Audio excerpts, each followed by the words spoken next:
Hi ladies and gentlemen, back again. Bathrobe Chronicles number 95.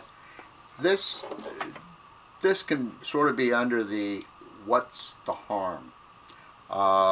As I mentioned before, a lot of times when people seek bogus treatments or they go to astrologers or numerologists and on and on and on, go to their energy healer, their chiropractor, and people may say to them, well, that's not going to do you any good.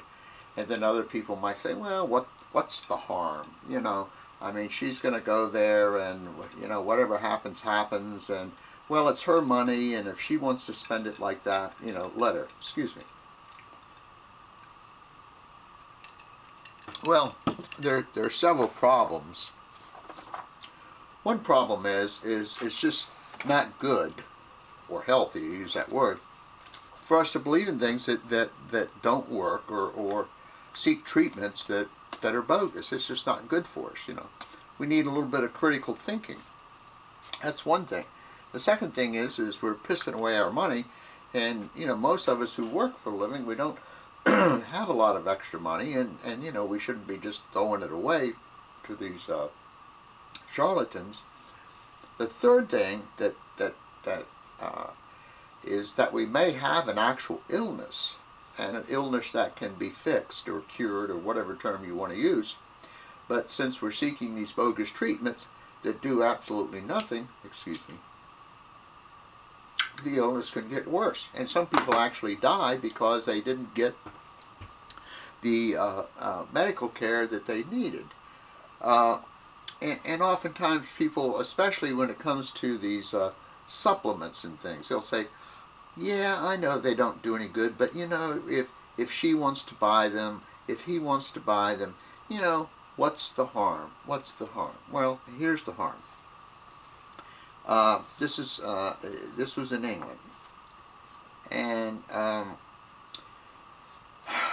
this person's name is Ying Wu, a traditional Chinese medicine doctor who has a shop in Essex in England. And for several years he prescribed pills with high doses of a dangerous substance to treat acne, of all things, on a senior civil servant who was 58 years old, a lady. Following this, the patient lost both kidneys, developed urinary tract cancer, had a heart attack, and is on dialysis 3 times a week. The judge, I mean, this stuff's unbelievable. These British folks, I mean, I don't mean that against the British people, obviously. In fact, one of the segments I'm going to cover over the next couple of days is the libel suit against Simon Singh. But I mean, this is just another example. The judge gave Ying a 2-year conditional discharge, saying she could not be blamed because she did not know the pills were harmful, and the practice of traditional Chinese medicine is unregulated in Britain. And so she gets a pass. And the judge adds, a situation that he suggests should be remedied.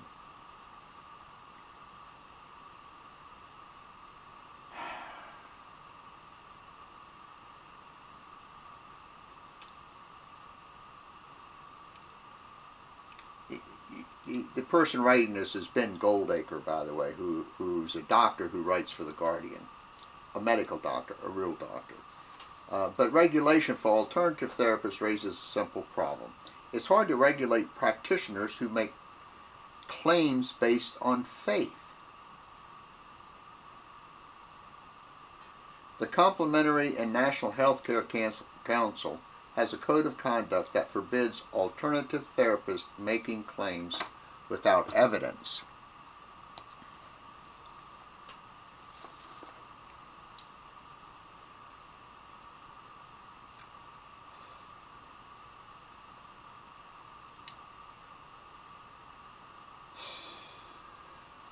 goes on to say that someone complained that every reflexologist on the register, on the day they joined it, they were claiming to, if they were claiming to treat things such as arthritis, infertility, babies with colic, and so on, all were told off, but the CNHC decided that fitness to practice was not impaired because the practitioners could have honestly believed their claims to be reasonable, since they would have been trained to believe they could treat these diseases.